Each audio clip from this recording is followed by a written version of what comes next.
Hi, and welcome back to Voices of Victory podcast show. And this is our whiteboard leadership series. The very first thing I want to discuss right off the bat today, and this is to expand on the four-part series because I received a lot of questions from people about empathy. They felt that empathy, the way it was defined in that video, wasn't really meeting the context very much. So here's what we're going to do. We're going to talk about empathy as it pertains to leadership. Okay? Empathy. Now, what you want to wrap your head around when it comes to empathy is understanding,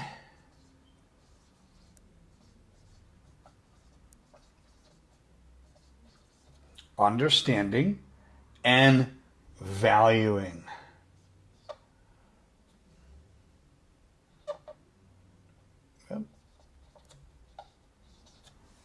Okay, understanding and valuing.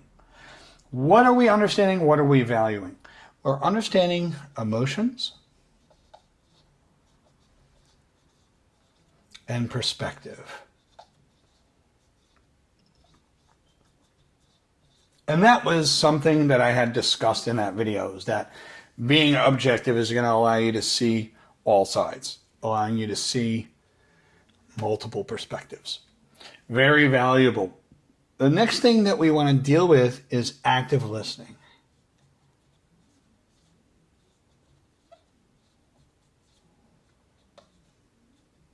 You might be wondering, active, what does that mean? Well, if you're not listening actively, you're listening passively. It can be passive. So when someone's on their phone and they're not really paying attention, that could be considered passive, because they're not fully engaged. You see? So that's why it's really important. Because quite honestly, this is not always about how alive and how motivated you can be. We have to have the people that we're leading be engaged. They have to be engaged. And for that, we need their full attention. And attention span is growing as a major issue. It's growing as a major problem. So getting people engaged, we can get people engaged, and we can do that all the time. But if they're passive, if their attention span is having difficulty, that can also lead into it, right? And that's where it's like, how animated can a person be, right? In order to keep somebody engaged. Their attention sometimes can wane, can literally wane. Okay, very important that we discuss that. So active listening is really paying attention. You want to pay attention to your team. Pay attention to your team. It's going to be helpful. Ask questions. Be engaged with them. Ask them, figure out what they're saying, and have them show you what they value.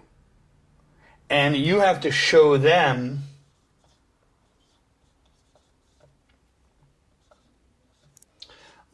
show them that they are indeed valued. Show them that you value their input. Very important. And that's a crucial point. Now, this does lead us over to what's called emotional awareness, right? So we'll say awareness. And that has to do with the emotional aspect. So this is where we literally validate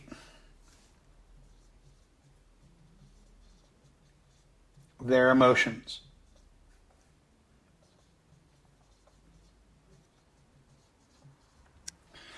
Validating their emotions is indeed crucial, because if you don't value their input, and if you're not recognizing and validating how they feel, the emotions of your team, you're not going to make it safe for them to communicate.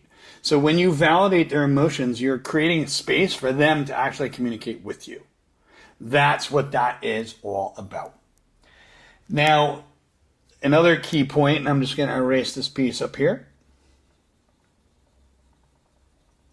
just to fit that in, is that we have to be able to build trust. Building trust is everything. And that has to be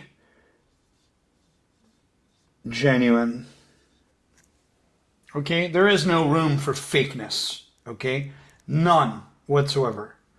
It is literally about care and support. You got to remember, your team is who you take care of. Care and support. You take care of your team. It's not necessarily family. You're not treating them like family. That would be a lopsided point of view. You take good care of them. They're human beings. They're here to support you. You're here to support them. It's a mutual support relationship. And building trust, it's going to foster a stronger and more cohesive team. And I can't stress that enough, how important it is. And last but not least, and I'll just go ahead and just erase this section here, is what's it going to do is it's going to build collaboration.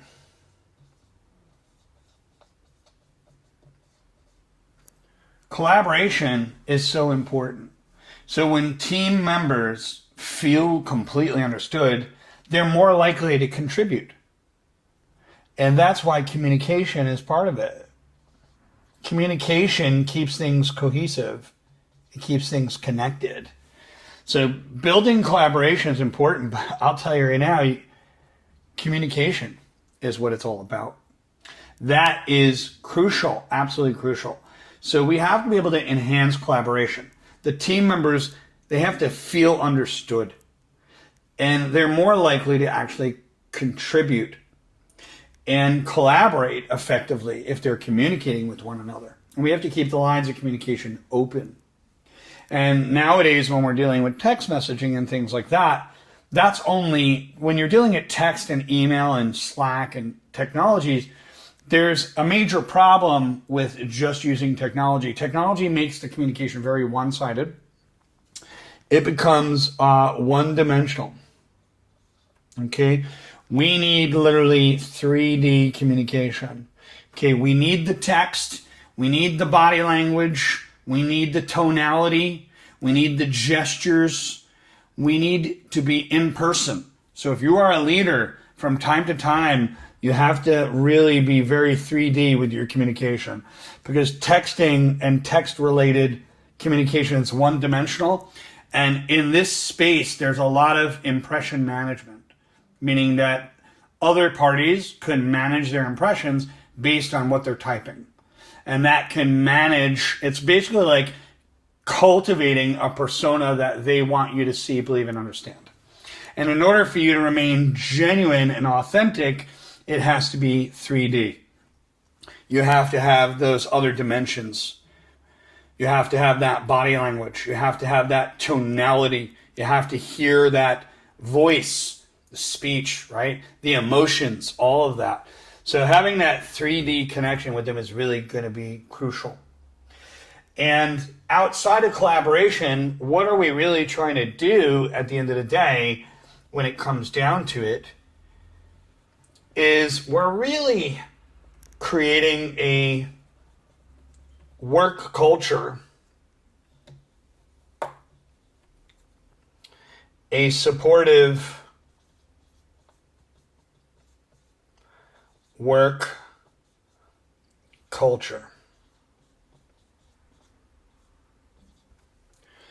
Now you might be saying, like, why am I not saying positive work culture, right? And here's the thing, a supportive work culture can include positivity with it. You can have that positive aspect embedded and ingrained into it. That's okay, you can do that. But what a lot of people will say is like, oh, well, it's toxic positivity. Here's the thing that we're going to talk about, and really quick, I want to just get rid of this down here, is there's a lot of people will say, oh, well, that's toxic positivity, right? Toxic positivity, right, to be toxic and positive, and I can't stand the word toxic. throwing that in there.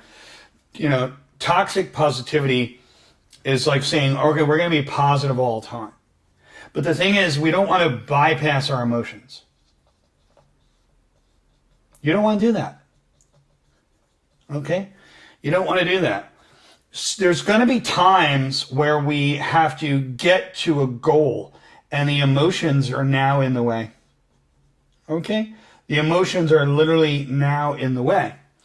And if you're positive all the time and we're not working towards the goal, when you could get stuck here. You could actually get stuck in the emotions. People on your team can get stuck in their emotions. So you don't want to bypass emotions. Okay? You don't want to bypass. But guess what? You are going to have to, you do have the responsibility to process and pivot. Okay? It's everybody's responsibility personally for mental health.